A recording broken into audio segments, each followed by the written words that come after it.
Muito bem, olá amigos do Portal Nova Santa Rosa, sejam bem-vindos neste início de noite de terça-feira, uma edição especial aqui do nosso programa, porque eu tenho o prazer de receber nos estúdios do Portal Nelsinho Padovani, ou Padovani.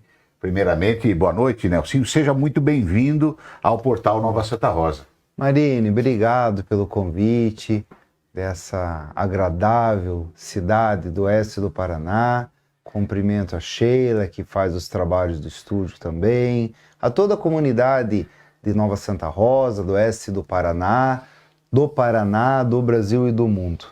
Fico muito contente de poder conversar com seus telespectadores. Maravilha, a gente que fica feliz em receber você aqui, porque já tivemos uma oportunidade, inclusive, de fazer um bate-papo, foi muito bacana e o pessoal comentou comigo, poxa, traz o Nelsinho novamente, para ele falar mais um pouquinho, foi bacana aquele encontro que acompanhamos no portal, então convidamos o Nelsinho novamente para falar mais um pouquinho com a comunidade de Nova Santa Rosa, comunidade do oeste do Paraná, enfim, a você que acompanha o portal Nova Santa Rosa a partir de agora. Bom, Nelsinho, pré-candidato, deputado federal, União Brasil. E, olha, vamos começar esse nosso bate-papo aqui, porque o oeste do Paraná, Nova Santa Rosa, nós estamos carentes de um representante aqui na nossa região. Eu acho que o Brasil está carente de líderes, né? Brasil, não né? é a nossa região, acho que o mundo está carente de líderes. O mundo ocidental, nós podemos acompanhar, caiu o primeiro-ministro da Inglaterra, temos turbulências nas eleições dos Estados Unidos, turbulências nas eleições da América Latina, no Chile, pessoas, não vou dizer despreparadas, mas com baixo conhecimento político, público, administrativo, assumindo funções importantes, que são as presidências da República, né?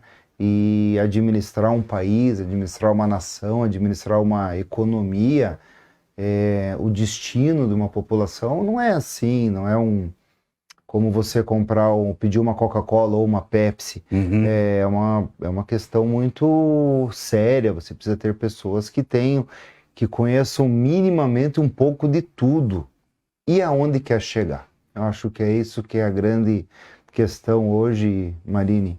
Eu sou vice-presidente estadual do União Brasil, então ter chego nessa vice-presidência estadual veio de um legado, fui vereador em Cascavel de 2008 a 2012, meu pai foi deputado federal por 2 mandatos, 2010 a 2018, foi candidato a suplente de senador nas eleições passadas, e eu tenho certeza que se o Brasil for um país bem administrado, por uma geração, e uma geração são 30 anos, 35 anos, se o Brasil for bem administrado por 30 anos, nós seremos uma grande nação, nós seremos um país rico. E um país rico não é todo mundo rico, não, isso é utopia. Nem um país de primeiro mundo todo mundo é rico, mas um país rico é um país com justiça social. Um país rico é um país que você vai ter a oportunidade de ter infraestrutura, para quem quer produzir, você vai ter aposentadoria para quem trabalhou, você vai ter educação e conseguir segurar as melhores cabeças, os melhores trabalhadores, os melhores gênios no país e vai ter saúde de qualidade para as pessoas que necessitarem. Isso é ser um país rico. Muito bem. A gente ouve a comunidade muitas vezes questionando que as nossas leis precisam ser mudadas. Há muita, como você falou, nas injustiças e muitas leis precisam ser readequadas ou estão um pouco antiquadas. Esse também é um papel de fundamental importância de um representante lá em Brasília, né, Nelsinho? Sim. E se me permite, o deputado estadual tem uma função muito importante na sociedade. É o deputado estadual que traz a viatura da Polícia Militar, é ele que traz a viatura da ambulância, é ele que traz a reforma do colégio estadual, é o deputado estadual que fiscaliza a Copel, fiscaliza a Sanepar. O deputado estadual está mais próximo da comunidade, mas o deputado federal e os senadores, e aqui quando nós falamos de duas casas de lei que formam o Congresso Nacional, o Congresso Nacional é a Câmara dos Deputados e o Senado, o Senado Federal, Câmara dos Deputados e Senado Federal. Isso forma o Congresso Nacional. Eles legislam nossos deveres e obrigações. Então, o deputado estadual tem uma função mais próxima, fiscalizar o governo do estado e trazer os recursos do governo estadual. Mas quem legisla os nossos deveres e obrigações é o Congresso Nacional. E mais importante do que isso, é o Senado Federal, porque a Câmara dos Deputados abre um processo de impeachment. A Câmara dos Deputados abre a oportunidade de caçar um presidente da República ou um ministro da STF, mas só o Senado Federal pode caçar um ministro da STF ou um presidente da República. A Câmara dos Deputados representa a população. O Senado Federal representa os estados dentro do Congresso Nacional. Por isso que cada estado tem 3 senadores e cada Câmara dos Deputados tem um número proporcional aos habitantes de cada estado. Veja, a reformulação, como você diz, a população muda, os conceitos mudam, evoluem. Você não pode mais ter leis de trânsito da época da charrete. Tem que evoluir a legislação de trânsito. Só que a moral, os bons costumes, essas não mudaram. E hoje eu vejo, Martini, muitas vezes, vamos dizer, se entra hoje um ladrão num comércio, numa farmácia, num restaurante, num mercado, numa casa, a polícia vem, prende, leva para a delegacia, o ladrão sai antes do que o policial.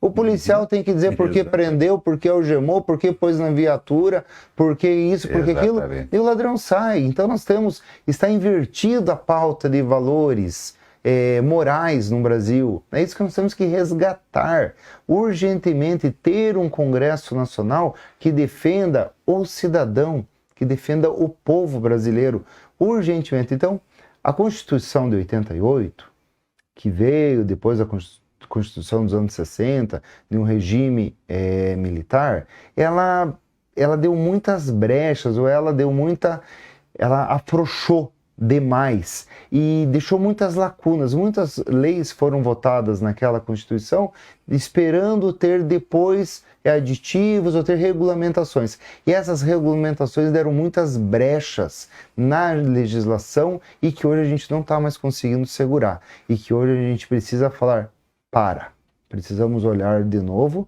para aquele que realmente que produz, aquele que trabalha, aquele que vai fazer o Brasil ser em 30 anos uma grande nação.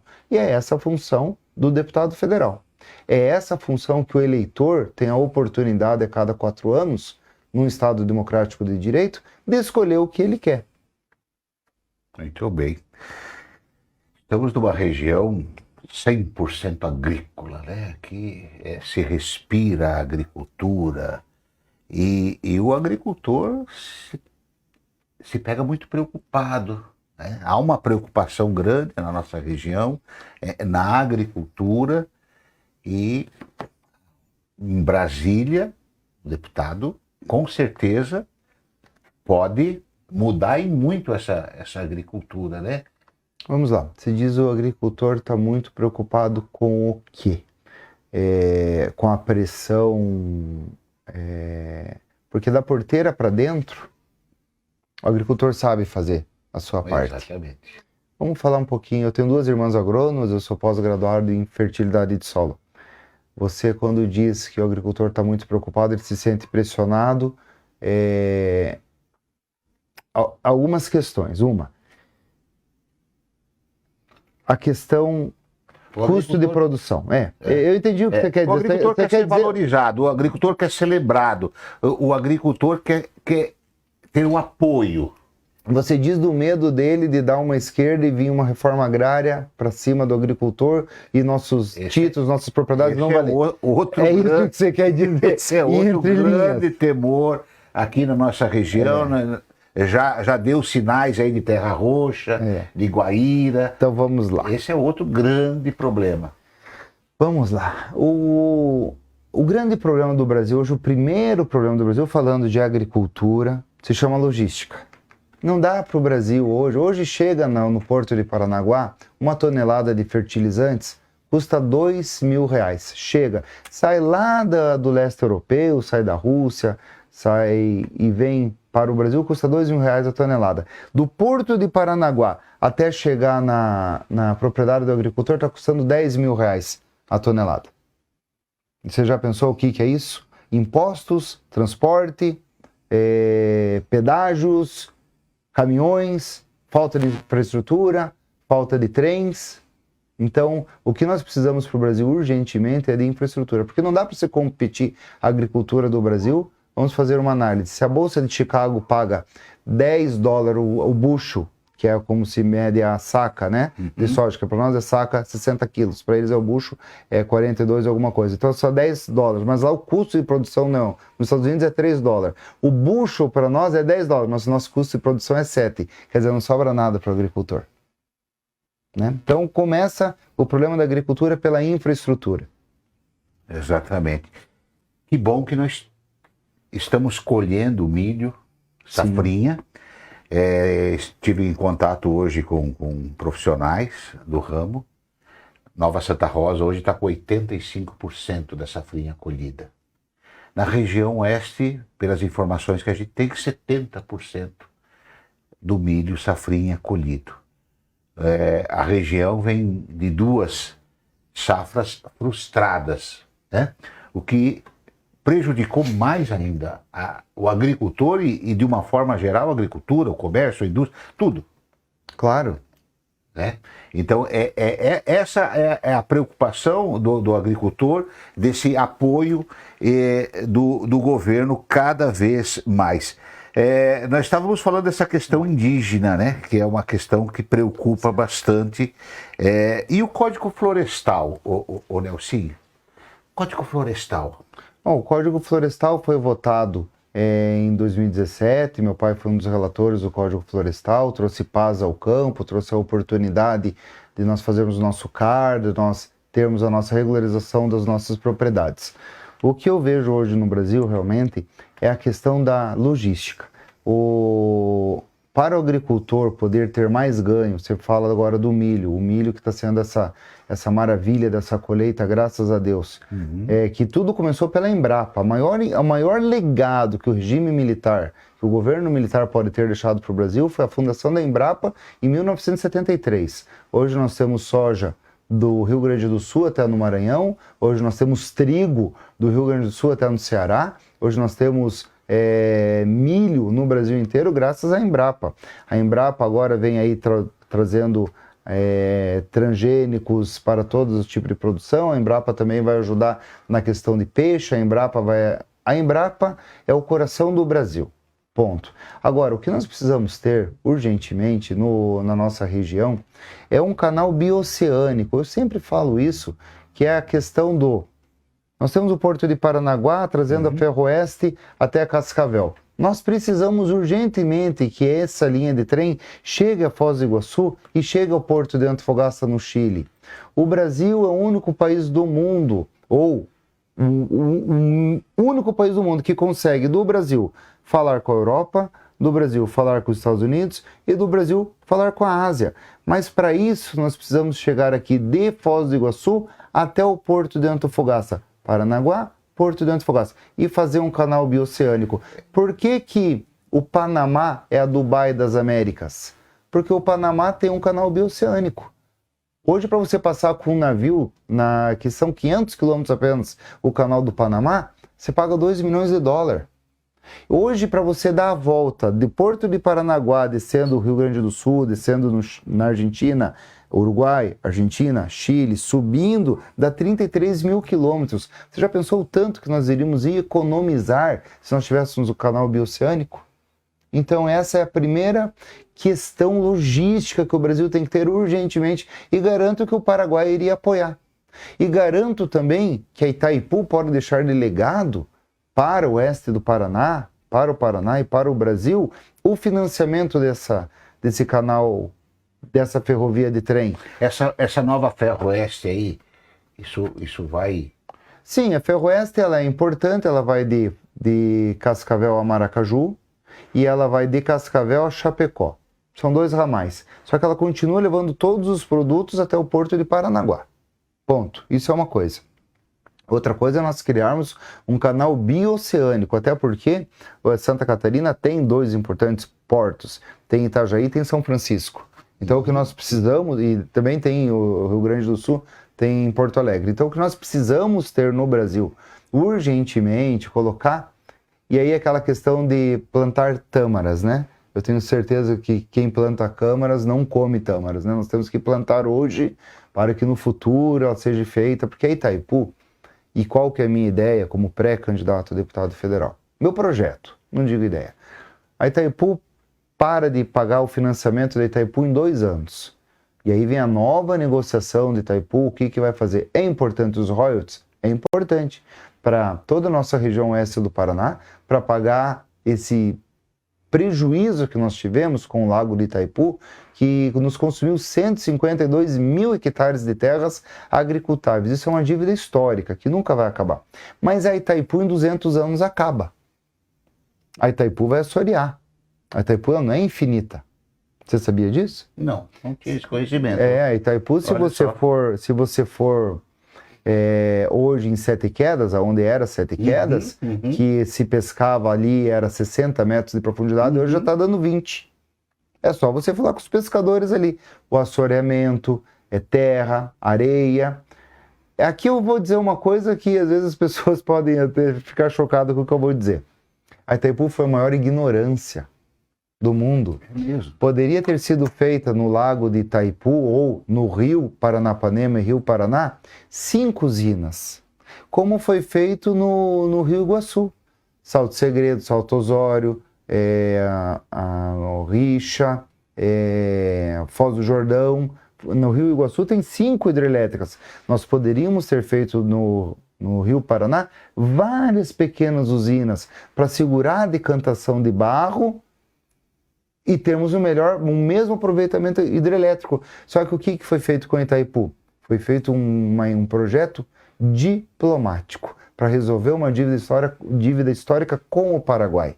Se jogou essa hidrelétrica na divisa com o Paraguai ficou dona de 50%, o Brasil 50%, o Brasil bancou 100% da obra e recebeu a parte do Paraguai em energia. E agora vai dar para o Paraguai de graça, ou eles pagaram em energia porque eles não tinham consumo também.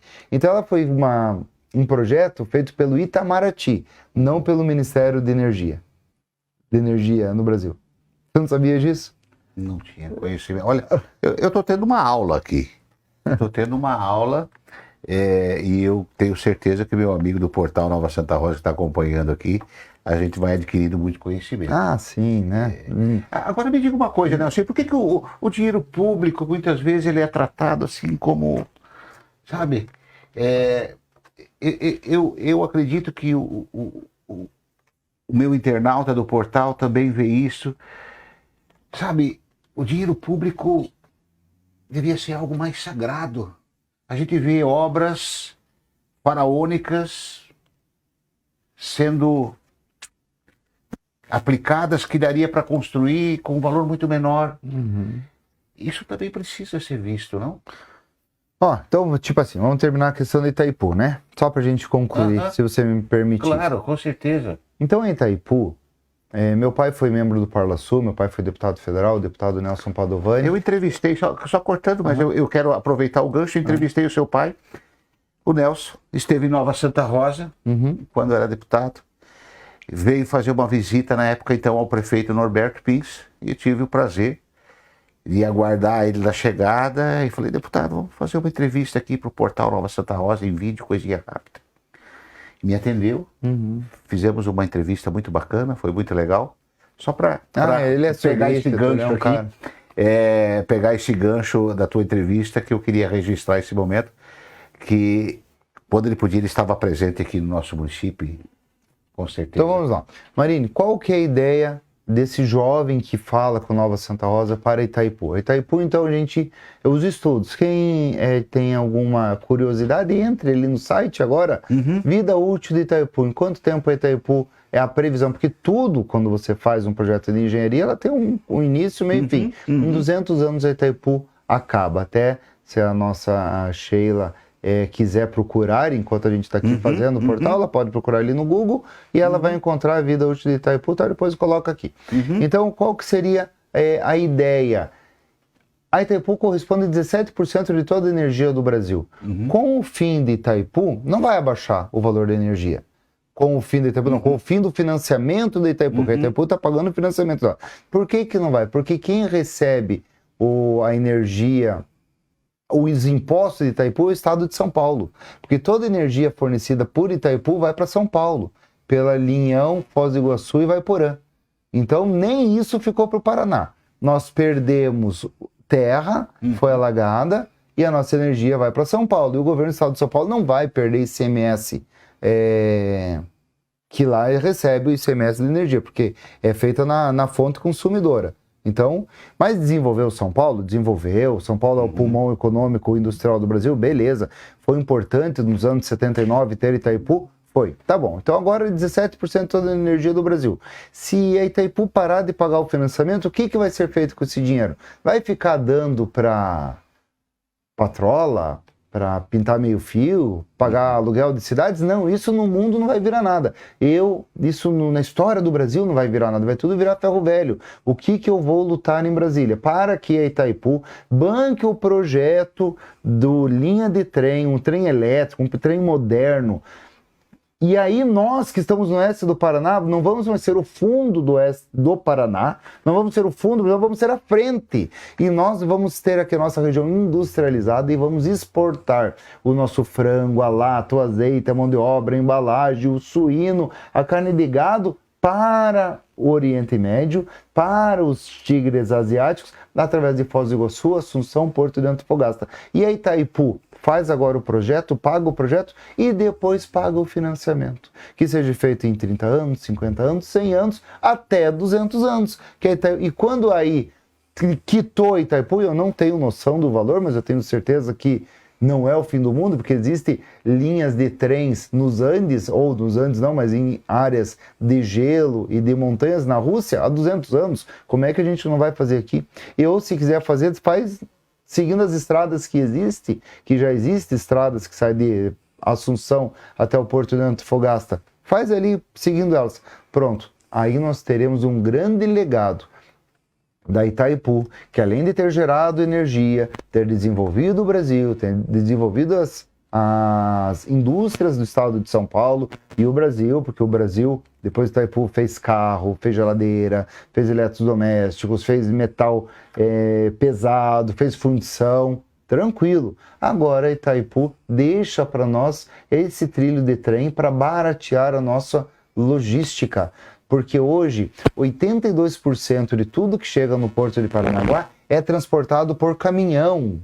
Isso é um absurdo, 82% que tudo, você tem pneu, tem roda, tem combustível fóssil, tem peça de caminhão. Quem que gosta disso? A Mercedes-Benz, a Scania, a Pirelli, a Michelin, a Goodyear, a Shell, eles estão dando risada de um país desse tamanho, a 7ª economia do mundo, transportando 82% de toda a sua riqueza em cima de caminhão. O Brasil tem 30 mil quilômetros de estradas de ferro. Os Estados Unidos, que é mais ou menos do mesmo tamanho, um pouco maior, claro, nós somos 210 milhões de habitantes, os Estados Unidos é 350 milhões de habitantes. Eles têm 350 mil quilômetros de estrada de ferro. E o Brasil tem 30. Nós temos 8%. Então, pelo que você está falando, assim, o nosso problema... Logística. E uma visão muito imediata, muito imediatista. Sim. Os nossos comandantes, os nossos representantes, né, no modo geral, sempre há exceções no que a gente fala. Mas os nossos representantes, eles têm essa visão imediatista e não têm essa visão de futuro. Se eu fizer assim, lá na frente eu vou colher isso. Sim. Isso o governo militar é que o Brasil veio um Brasil colonial, né? O Brasil a gente tem que dividir ele. somos um país, nós somos um novo mundo. O Brasil pôde ter indústrias, existiu uma lei constituída pela Inglaterra, que o Brasil só teve indústria a partir de 1890. As primeiras indústrias no Brasil só foram liberadas em 1890. Até então, nós tínhamos que importar tudo. A escravatura no Brasil terminou em 1888. Quer dizer, há 3 gerações. Quer dizer, Somos foi ontem. recém-nascidos, Somos então. recém-nascidos, exatamente. Então nós não tivemos 1500, descobriram o Brasil, extrativista, divisão do Brasil de terras, plantou cana, levou pau Brasil, levou ouro, não tinha indústria, fazenda, veio. O que transformou o Brasil mesmo foi o legado da soja, a partir de 1970, que a soja veio e soja dá como mato, né? Você sabe que a soja ela é uma cultura muito fácil de tratar. Aí veio a soja, a gente conseguiu exportar na Bolsa de Chicago, aí veio o desenvolvimento de portos, tal. Agora tem que vir esse novo legado da industrialização. Então, fazer o Brasil ter uma logística, porque o Brasil tendo logística, a gente vai exportar para a Europa, para os Estados Unidos e para a Ásia. E outra coisa, o Brasil se dá bem com todo mundo. O Brasil é um país do mundo que árabes e judeus se dão bem. O Brasil branco, negros, índios se dão bem. O Brasil a gente não tem problema de vender. O Oriente Médio, eu vejo, às vezes até acho um absurdo, eles vendem boi em pé. Né? E eu falei, mas por que vende boi em pé? Porque existem países muçulmanos que a carne só pode ser consumida se ela quando ela é abatida por um muçulmano. Então eles vendem gado em pé por isso. Mas então eles que venham aqui alugam um frigorífico nosso. A gente cede, vamos alugar o frigorífico para eles, não tem problema nenhum. Então, quer dizer, então o Brasil não tem nem a cultura de ter problemas religiosos mesmo, assim, tipo esse como eu estou colocando agora. Então o Brasil tem tudo para dar certo. O Brasil tem tudo. Logística, primeira coisa. Trilho de trem. Eu tinha aqui, pena que eu não vou conseguir passar, de como andou o trilho de trem na China, de 2008 a 2020. Se o internauta procurar assim no Google, vai ver aquilo, a China entrou trilho de trem por tudo. Isso barateia o consumo. Aí alguém, esses dias numa reunião, alguém falou assim, mas vai acabar o emprego do motorista do caminhão. Não, não é isso. O motorista do caminhão vai ter a oportunidade de trabalhar numa indústria. O motorista do caminhão vai deixar de se sacrificar e ter uma outra oportunidade de trabalho, porque ainda vai haver o caminhão para o frete, para o pequeno frete, para as entregas, tal. Mas não isso que é se trazer lá do Mato Grosso, lá de Sinop, lá de Sorriso, lá de Primavera do Leste, lá de Vilhena, de Rondônia, até o Porto do Paranaguá, uma carga de soja. Isso é um absurdo de um tamanho gigante, tendo tecnologia para termos o trilho do trem. E aí vem questões ambientais, que como você falou, meu pai trabalhou a reforma e o marco da reforma florestal, ok, foi feito.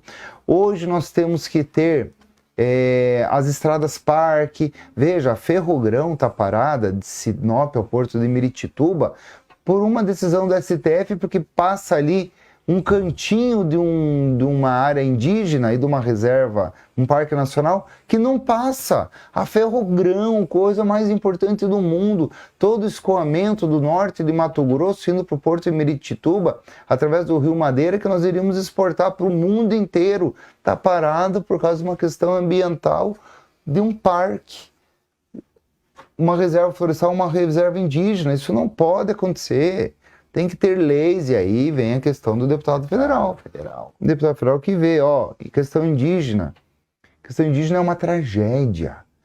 Nós somos a favor do índio. Nós somos a favor que o índio tenha saúde, tenha vacina, tenha educação, que o índio possa produzir na terra que o índio já tem. Hoje os índios têm 14% de todo o território nacional, e são 800 mil índios. Toda a agricultura e pecuária do Brasil são 8%. E nós somos 20 milhões de trabalhadores na agricultura do Brasil. O índio não precisa de mais terra. Vim falar de novo o marco temporal. Se passar, vai ter 30% do Brasil de terras indígenas. Isso é terra que vai faltar para o futuro. Nós temos aqui Terra Roxa, Guaíra, Marechal Rondon, Umuarama, com um problema sério da tribo Avá Guarani, que se passar um novo marco temporal, terras que a Mata Laranjeiras colonizou podem virar terra indígena, que tem gente ali trabalhando e cultivando com proprietários desde os anos 60, 70. Então, índio não precisa de mais terra, índio precisa produzir nas terras que tem. Mas existem ONGs internacionais que estão por trás disso, existe a FUNAI por trás disso, e nós temos que ser brasileiros e ter um projeto de nação para o Brasil e falar, chega, não é mais a área indígena que o Brasil precisa. Eu achei muito interessante em uma de suas páginas, quando você colocou lá o orgulho de ser paranaense. Eu acho que isso é preciso resgatar em nível de Brasil. Você ter orgulho de ser brasileiro. Eu acho que nós, como comunidade, nós como população, precisamos pensar mais nisso. Orgulho de ser dessa terra e fazer algo para que isso melhore. Eu tenho muito orgulho de ser paranaense, eu sou filho de paulista, meu pai é de Presidente Prudente e minha mãe é catarinense de Videira. Então eu sou bem o paranaense mesmo. A nossa região ela é colonizada muito por gaúchos e catarinenses, mas se você pegar do Rio Piquiri adiante, você já tem uma colonização mais de paulistas e mineiros. Então o paranaense mesmo, ele é paulista, mineiro, gaúchos e catarinenses, né? Então me considero mesmo um paranaense, tenho muito, amo o Paraná, amo a região oeste do Paraná, amo Toledo, Cascavel, Guaíra, Marechal Rondon, Pato Branco, eu sou revendedor de máquina agrícola lá em Pato Branco, fantástico, Francisco Beltrão, União da Vitória, Ponta Grossa, Londrina, Maringá, Paranavaí, Curitiba, nossa, não tem um cantinho do Paraná. Bem, eu acho que se eu dormir em cima de uma carroça, se estiver dormindo pelo buraco da estrada, eu sei onde a gente está passando, porque eu conheço o Paraná inteiro, eu amo demais o estado do Paraná. E o nosso Brasil tem tudo para caminhar avante, né? A passos longos, porque é um país onde tudo se planta, dá. O povo, um povo ordeiro, de uma forma geral.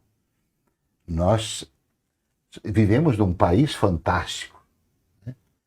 Mas muitas vezes pecamos. Aonde nós pecamos? A sua pergunta, antes que eu te cortei, foi sobre a administração do dinheiro público, né? Isso, Pecamos.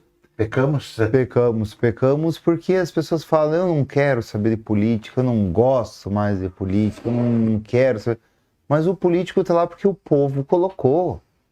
Não adianta achar que não. Nós deveríamos discutir melhor os nossos candidatos. A deputado estadual, a deputado federal, a vereador, a prefeito. Tinha que a sociedade, sair da sociedade esses candidatos. Nós nos unirmos. Eu vejo tantos candidatos que vão sair pela região oeste, isso me deixa muito triste na questão de deputados federais, porque Curitiba tem 4,5 milhões de eleitores. A região norte do Paraná tem 2,5 milhões. E a nossa região só tem 800 mil. Então, se sai muito candidato aqui, não se elege ninguém. Ou se elege poucos. E nós mandamos um boi de impostos para a capital e recebemos um bife de volta. Essa que é a verdade. E aí a administração do dinheiro público vem daquela questão colonial, aquela questão do mau uso, da oportunidade de fazer a sua boquinha, o seu pé de meia, quem chega lá. Me lembro uma vez eu estava na Bahia, e aí fui na fazenda lá, que nós temos uma propriedade em Barreiras, e aí fui na cidade e tinha um rapaz que tinha sido vereador, um senhor, né? Tinha sido vereador, e aí ele falou para mim, olha, aqui eu tenho... Eu falei, eu trabalho com loteamento, tenho firma de pavimentação e tal. Ele falou assim, olha, e aqui se você vier para cá, tem serviço para você? Eu falei, mas o que o senhor faz? Ele falou, eu sou político. Aquilo eu fiquei de cara. Eu falei, mas não existe você ser político. Político é uma... Eu até meu filho, a gente dá risada, que ele falou assim, eu sou político. Ele falou, então isso que não dá. Você está na política por uma fase da tua vida. Eu divido bem Marine, a vida é assim. Do 0 aos 25 anos é onde você estuda, se forma, casa, procria. Dos 25 aos 50, aonde você faz alguma coisa, e dos 50 aos 75 você vê o que você fez. Digamos assim, né? Então eu acho que eu estou aí com 44 anos, né? O Padovani é pré-candidato a deputado federal. Eu estou agora no momento de tudo que eu aprendi dos meus 0 aos 25, o que eu fiz na vida, o legado que eu colocar aí nesse momento da política. Mas não que a profissão é ser político. Eu acho que essa questão de ser político é que ela está distorcida, né, na nossa comunidade ou no nosso país. Ela ser político, você pode ser um homem público não tendo cargo público. Você pode ser um homem público sendo um bom pai, sendo um bom marido, sendo um membro da sua escola, da sua comunidade, da tua igreja. Você pode ser um homem público com várias fases. Não precisa ter salário público para ser um homem público. Sendo síndico, ajudando nas APAES, ajudando nas creches, você é um homem público. Agora no Brasil não, parece que tudo tem que ter uma vantagem. Se você não tem a vantagem, você não é um homem público. E é isso que a população tem que, como um copo sujo de água, com uma água com barro e colocando água boa, que não vai secar o copo até que a água boa tire toda a água suja. E a gente conseguindo limpar esse copo para que o Brasil dê certo. E eu acho que é possível. É isso que eu ia te perguntar. Tem jeito? Tem jeito. Tem que ter jeito, né? Porque senão a democracia não iria estar aí imperando há 2000 anos, né?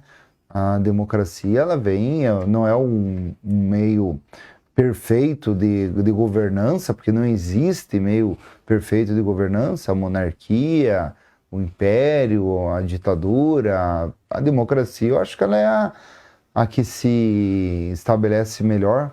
Poderíamos ter o voto distrital, que é o que eu comungo. Eu acho que seria importante ter representantes locais, representantes mais próximos da sua comunidade, mas aí também, e o projeto de nação, né? Se você tivesse muito, cada um olhando só para o seu umbigo, e o projeto de nação? Aí eu ia ver aqui, eu ia ser o defensor de Nova Santa Rosa, desse cantinho que chove, as terras mais férteis do mundo, mas e o nosso irmão lá do Nordeste?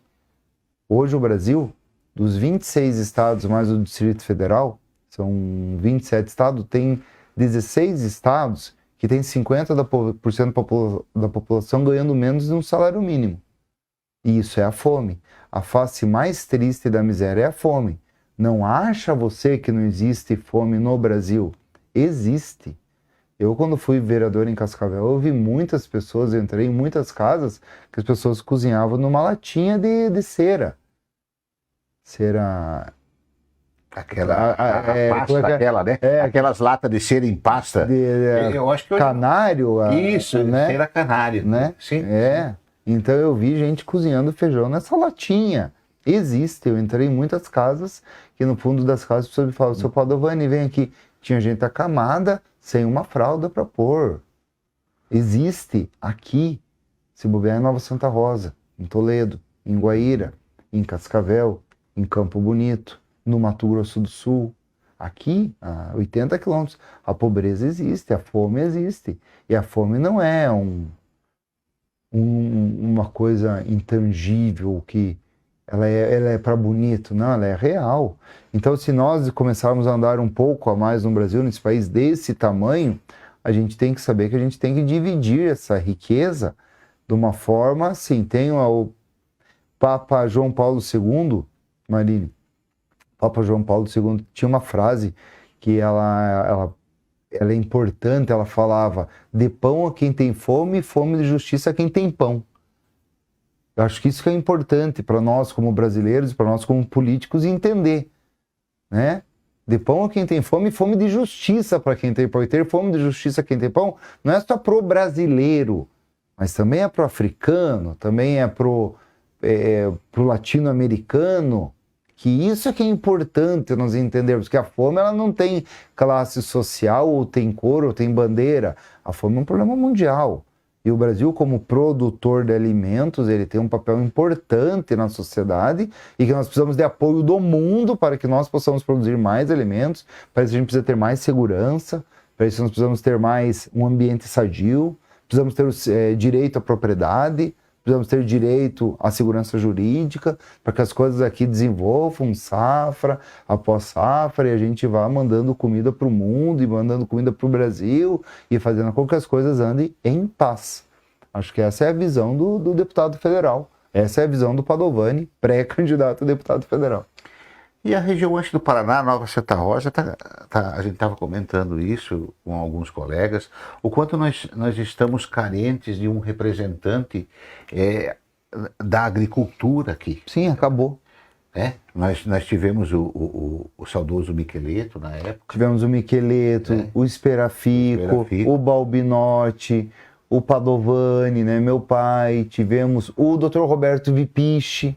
Dr. Roberto Vipiche, senador, deputado estadual, senador, foi quem fundou a Copavel, foi um grande defensor da agricultura. Depois o Dr. Roberto Vipiche fundou a Cotriguaçu, que é a cooperativa das cooperativas, né? E o que é a Cotriguaçu? É o terminal em Paranaguá e o terminal de Porto Seco na Ferroeste, a Cotriguaçu. Então, e quem que é o deputado federal da agricultura hoje no Brasil? No Paraná? Não tem.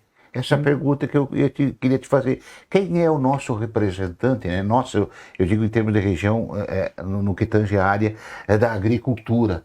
E o oeste do Paraná, nossa, tem uma fatia muito grande do bolo no que se tange à agricultura. E cadê os nossos representantes? Infelizmente não tem, né? Quando meu pai se elegeu deputado federal, em 2010, olha... Nós tínhamos 9 deputados na região oeste e sudoeste. Ciarra, Padovani, Miqueleto, Esperafico, Alfredo, Jacobo, Frangão, Assis do Couto e Nelson Meuler. 9. Quem que nós temos hoje? Frangão, Jacobo e o Vermelho. Acabou. Então, mas ninguém. E qual desses que representa a agricultura? Exatamente. Nenhum.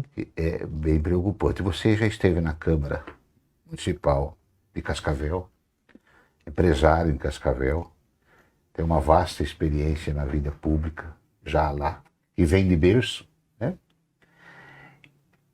Essa sua idade que você diz que atingiu agora, que é uma idade onde o homem, ele já ganhou muita experiência de vida. Sócrates dizia isso, né? Que com 45 anos é a hora que ele pode vender um pouco de experiência, doar. O homem com 40, 45 anos, ele já experimentou várias experiências na vida. Se sente preparado para um novo desafio? Posso chamar assim, um novo desafio ou não? Sim. Um novo desafio. Eu acredito que tudo você tem que aprender na vida. Eu acho que eu vou me sair melhor depois do mandato, mas eu me sinto encorajado, né, a esse desafio, porque primeiro, fui vereador, meu pai foi deputado federal, eu fazia todo o Sicov para o meu pai, que é o sistema de convênios, então eu sei as emendas para as prefeituras, os recursos ministeriais, emendas do deputado como vim, e eu fui legislador quando fui vereador. Mas eu tenho uma coisa, que eu tenho berço. Berço. Eu tenho assim... Eu sou neto do seu Arlindo Carelli, que foi quem é ex-revendedor das máquinas CBT, que ajudou a destocar toda essa região. Seu Antônio Padovani, pecuarista, meu pai. Então, quando não tem lei, o que vale é a moral e os bons costumes. Então, eu acho que eu tenho coragem para defender o Brasil livre que eu recebi dos meus pais e dos meus avós. É isso que é essa coragem. Legal. Que eu tenho, né? Agora, você está preparado? O que é ser preparado? Tinha que ser PhD? Tinha que ser um astronauta? Tinha que ser professor? Aí eu não sei, mas eu tenho coragem de defender o mínimo, que é o país livre que eu recebi dos meus pais e dos meus avós. É para isso que eu vou lutar. E combater as desigualdades sociais, a fome, os passos que nós temos. Porque as guerras do mundo acontecem por causa da fome. Você vai me dizer assim, por que a Ucrânia foi invadida pela Rússia? Ela foi porque a Ucrânia tem gás, tem carvão e produz 25% do trigo da Europa. Por isso, não é nada, lá não tem nada de OTAN, de pôr o canhão lá perto, não. É porque lá produz comida. Simplesmente por causa disso. Então, a hora que você conseguir dividir o alimento, e aí a gente tem um problema muito que o Brasil tem que se unir urgentemente, porque se a China dominar a agricultura do Brasil, os Estados Unidos passa fome. E se o mundo dominar, a China passa fome. Então, quer dizer, a nossa riqueza pode ser... seremos alvo de assalto pela nossa riqueza. Então, primeira coisa, nós temos que nos proteger, falarmos, nós não somos mais o povo brasileiro, mas somos a nação brasileira. E aí, se você me permitir, claro, eu vou levar para Brasília, eleito, se for, Padovani eleito, nós precisamos ter uma lei de segurança alimentar no Brasil. Aos montes que tem nos Estados Unidos. Lá se chama Lei de Segurança Alimentar de Medicamentos e Cosméticos. Nos anos 20, na Grande Depressão Americana, para eles fazer balança comercial, exportavam tudo. Tudo que eles produziam. Produziam madeira, exportavam, produziam comida, exportavam, vendiam, para vender, para entrar dinheiro. Chegou uma hora em 1938 que eles viram que o povo estava passando fome e que estavam exportando tecido, estavam exportando ferro, tudo. Eles falaram, não, nós precisamos ter uma lei de segurança alimentar. Que é o quê? Primeiro alimenta o seu povo, depois exporta a diferença.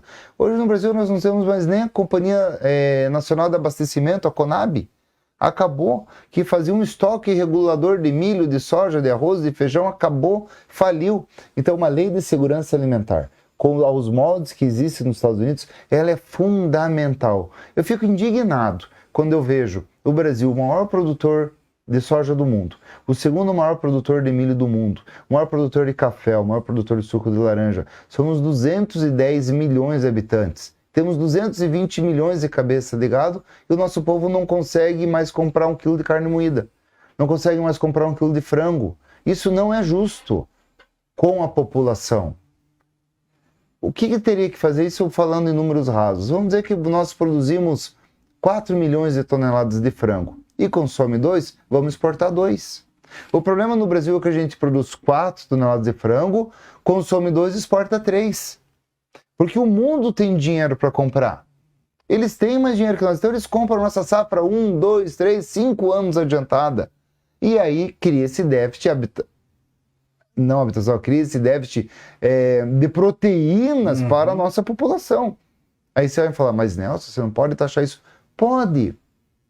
Não é a Bolsa de Chicago que faz o valor? Vamos pagar esse mesmo produto pro brasileiro ficando aqui dentro. Mas aí dê subsídio para ele, para calcarear, dê subsídio no óleo diesel, dê subsídio da desonerando a folha de pagamento. Vamos compensar o agricultor de outra forma, que ele recebe igual o dinheiro, através de riquezas que nós já temos. Não tem problema nenhum de ter uma lei de segurança alimentar. Ninguém está falando aqui para... a gente tem que segurar, senão a gente vai virar igual a África, que é o maior exportador de diamantes do mundo e o povo não tem um chinelo para pôr no pé. Daqui a pouco a gente vai ser o maior produtor de alimentos e o nosso povo vai passar fome. Isso vai gerar uma desigualdade social. Isso vai gerar guerra. Isso não adianta você estar com uma Hilux e ser assaltado no sinaleiro, porque a pessoa está com fome. Como que você faz isso? Deixando mais produtos com valor melhor, mais barato dentro do Brasil. Mas isso existe onde? Só agora na pandemia, 26 países adotaram medidas assim. Agora na pandemia, 26 países viram que ia parar a produção de trigo no mundo, porque o Irã, a Dubai, o Oriente Médio, o Emirates, compraram trigo no mundo inteiro. No mundo inteiro, para fazer estoque, para eles ficaram com tanto medo de faltar trigo no mundo que saíram comprando cargas e toneladas de trigo. E teve país que, ao perceber isso, falou, vamos segurar um pouco para nós, porque daqui a pouco dá uma seca, dá excesso de chuva ou seca, a gente fica sem produzir trigo, nós vamos ter que, como a gente já importa trigo, né? O Brasil não é nem autossuficiente em trigo. Então são coisas que é importante nós levarmos para o Congresso Nacional essas discussões. Olha, o Nelson poderia fazer um programa semanal aqui, Nelson, trazer aqui conhecimento, informações, uma aula, né? Muito legal, muito bacana esse bate-papo e levando conhecimento. Eu acho que essa é uma das sedes também que o nosso povo tem, do conhecimento, né? Chegar, porque muitas vezes o conhecimento não chega. Claro que muitas vezes, né, nós temos algumas pessoas que também não gostam muito de ir atrás do conhecimento. Claro, cansa, né? Cansa. Mas eu gostei muito da aula de hoje, foi muito legal esse bate-papo, Nelson. Levando conhecimento aos nossos internautas. Vamos dar uma olhada aqui, mandar um abraço e registrar a participação dos nossos internautas, porque tem o Gilmar da Frical Silva. É isso, produção? Está mandando o seu boa noite. Da Prefeitura de Londrina. Um grande abraço à Nova Londrina, Prefeitura Municipal de Nova Londrina. O Walter Mitang, que é praticamente nosso vizinho aqui, né, Walter? Boa noite, que bom que podemos conhecer os candidatos. Olha aí que legal, uma oportunidade de conhecimento. O Ronaldo Rodrigues, Toledo, no Paraná, meu futuro deputado federal. Maravilha. A Eli Stefanello, Rádio Alternativa FM. Olha aí que legal, colega da imprensa, participando do programa e está complementando, dizendo o seguinte: preparado para trabalhar em prol do nosso Paraná no Congresso Nacional? Olha aí, um grande abraço, Stefanello, obrigado. O João da Humildade, em Terra Rica, mandando o seu boa noite, muito obrigado a ele, a Andréia Vamer, em Novo Sarandi. Um grande abraço, também nossa vizinha aqui em Nova Santa Rosa. Ela diz, esse aí, ó. O Tigo Salto, boa noite, amigo do portal Nova Santa Rosa, aquele abraço. Já conhece o Ronaldo, gente boa. Um grande abraço aí a você, muito obrigado. A Stephanie, Najara Stephanie, em Pérola. Esse tem o meu respeito, Padovani, para um Paraná melhor. Muito legal. O Gilmar está cumprimentando e diz assim, ó, concorda comigo lá o Gilmar, que está impressionado de tanto conhecimento. Isso é muito bom.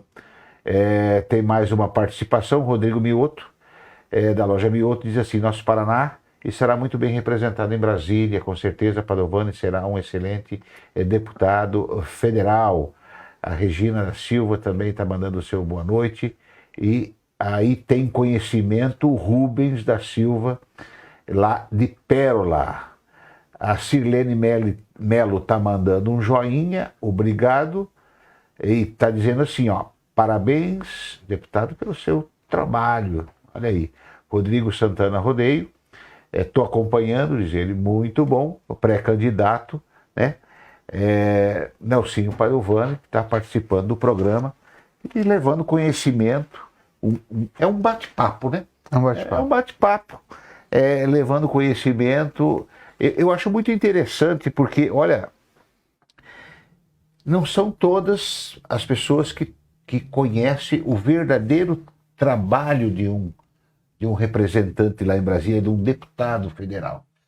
Porque muitas pessoas confundem, e você já deixou essa explicação bem clara no início do nosso bate-papo aqui, o que o deputado estadual faz. Por que tem o deputado estadual, tem o federal? Por que tem um senador e um deputado federal? Né? E muitas vezes acaba criando, infelizmente, um certo desinteresse da nossa população, até por essa falta de conhecimento dos poderes, né? Todo poder tem a sua importância, e eu vejo assim que agora é o momento do eleitor, daqui para frente, eu falo agora porque nós estamos em ano de eleição, para que o eleitor possa conhecer, como aqui o internauta colocou, olha só como é importante ter a oportunidade de poder estar conhecendo, para que a escolha seja feita, então, e esse Brasilzão, né, rico de tudo, possa cada vez ir melhorando mais, né, Nelson? Eu pelo menos... Quero agradecer aí, né, esses comentários, algumas pessoas, amigos que nós conhecemos, outros que nós não conhecemos, e tanta gente que vai nos ver pelas ondas da internet, né? Às vezes a gente nem sabe onde chega esses portais, mas estou muito feliz, estou muito confiante nessa pré-candidatura a deputado federal. Estamos já no final da pré-campanha, né?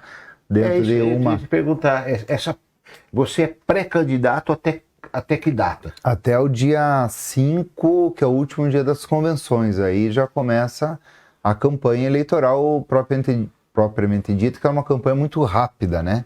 Então já está aí. Já está aí. Então a pré-campanha, né, onde você gasta mais energia para fazer o avião subir.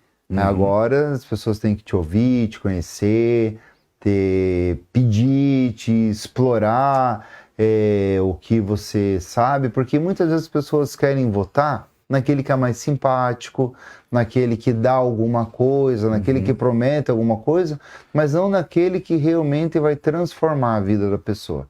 Então, acho que agora é hora de nós sabermos que o Brasil tem jeito.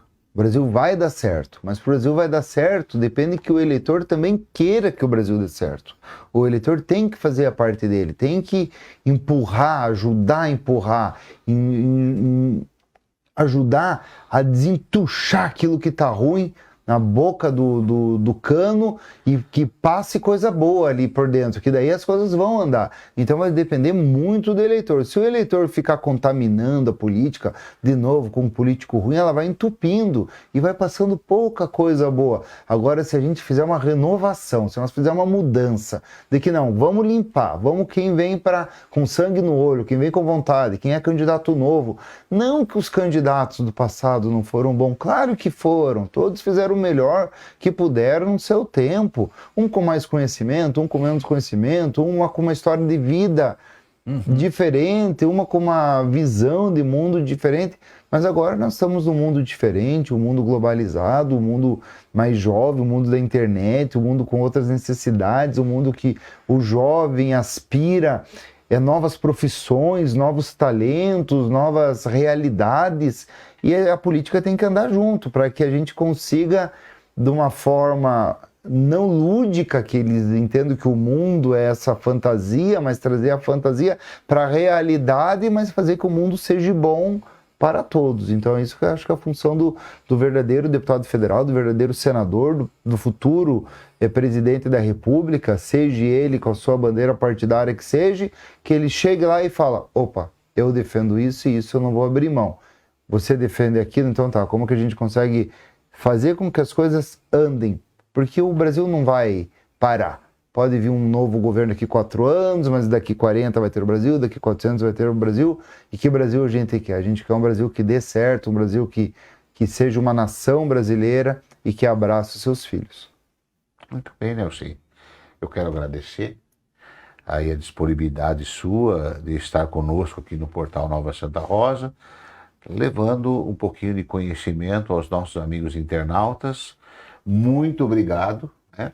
Esperamos ter você novamente por aqui. Quando tiver um tempinho, venha nos fazer uma visita, que vai ser um prazer tê-lo aqui para a gente bater esse bate-papo descontraído, falando um pouquinho, levando conhecimento, falando sobre o papel do deputado federal, o porquê é importante ter um deputado federal lá em Brasília, que possa estar conosco e que conheça a nossa realidade. Isso que é importante, você ter um representante lá que conhece a tua realidade, senão fica difícil.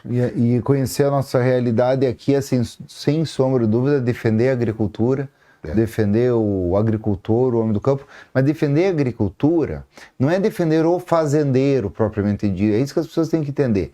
Que defender a agricultura é saber que cada carga de soja que sai da lavoura gera 70 empregos na cidade. Defender a agricultura é saber que cada real que faz no campo faz 13 reais na cidade. Defender a agricultura é entender que 50% de tudo que o Brasil produz vem do minério. Só que no minério nós temos 5 multinacionais, a Vale do Rio Doce e mais 4. E os outros 50 vêm da agricultura. E somos 20 milhões de trabalhadores diretos no campo do Brasil. Então, defender a agricultura é defender a humanidade. E ter representantes da agricultura no Congresso Nacional é fundamental. Então, me coloco assim à disposição da sociedade, aqui da Joia do Oeste. Fico muito feliz de estar com você. Estive esses dias visitando o prefeito municipal, o Norberto. O seu Norberto, o vice-prefeito. O Noide. O Noide me atendeu super bem. Quero mandar um grande abraço aqui para minha amiga Salete, ex-vereadora Salete, para a Esther, para o Jairão e para o Edgar, que são vereadores do União Brasil, a quais são o meu partido, que sou vice-presidente estadual. Então, saber que o Padovani eleito, nós vamos sim ter os nossos caminhos, mas o que eu quero é o bem para o Paraná, para o oeste do Paraná, para o Brasil e para uma sociedade mais justa, uma sociedade que tenha condição de criar, de amar, de acolher seus filhos. Maravilha. Novamente, obrigado, Nelsinho. Um grande abraço a você. Um grande abraço ao meu amigo internauta, você que esteve com a gente, né? Amanhã estamos de volta. Já aproveitando e lembrando que de segunda a sexta nós temos o Jornal do Portal, às 7 horas da manhã até às 7h45, com notícias da nossa cidade, da nossa região oeste do Paraná. Convido você a estar acompanhando então o Jornal do Portal de segunda a sexta, às 7 horas da manhã. Obrigado, Leoncinho, um grande abraço e sucesso nessa caminhada. Obrigado.